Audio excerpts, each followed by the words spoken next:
एक छोटे से गांव पिपलिया में रात का अंधेरा हमेशा डरावना लगता था, क्योंकि गांव वाले पुरानी हवेली के पास भटकने से डरते थे। कहा जाता था कि उस हवेली में सदियों पुरानी एक बदनाम चुड़ैल रहती है।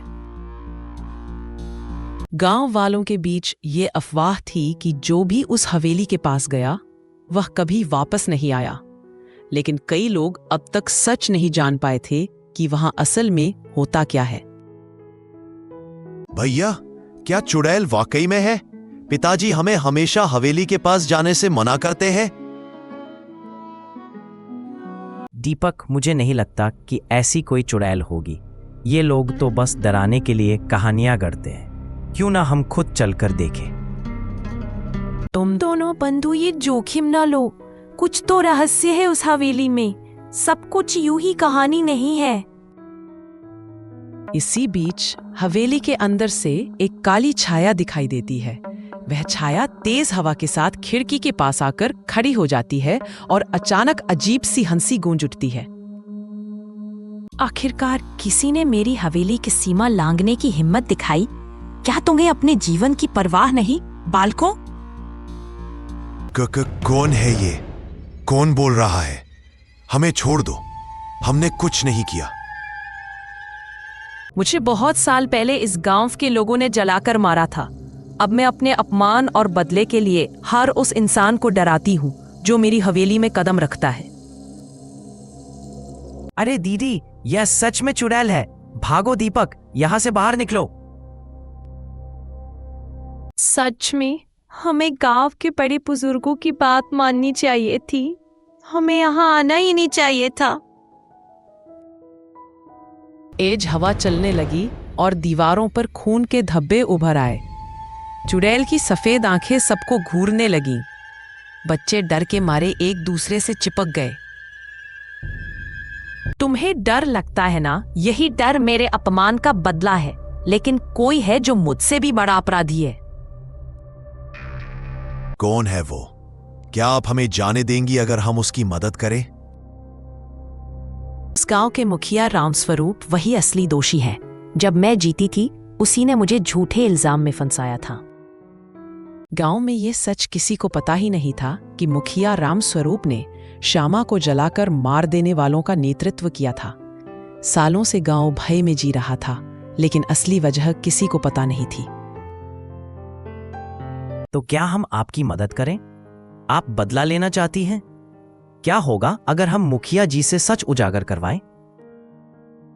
सच उजागर करना तुम्हारा काम है, लेकिन याद रखना, अगर तुम झूठ बोलोगे तो मेरी आत्मा तुम्हारा पीछा नहीं छोड़ेगी। अगली सुबह दीपक, कृष्णा और लक्ष्मी गांव की पंचायत में पहुंचे। वहां सारी बात सबके सामने रखने का साहस किया। मुखिया जी, श्यामा की आत्मा हर रात हवेली में सच्चाई की तलाश कर रही है। क्या आप सच बता सकते हैं कि सालों पहले क्या हुआ था? यह सब बकवास है। कोई आत्मा वात्मा नहीं होती। चुड़ैल की कहानियां सिर्फ डराने के लिए है। आप सच बता दें, तभी गांव में शांति आ सकती है। जब तक आप चुप रहेंगे, गांव डरा सहमा रहेगा।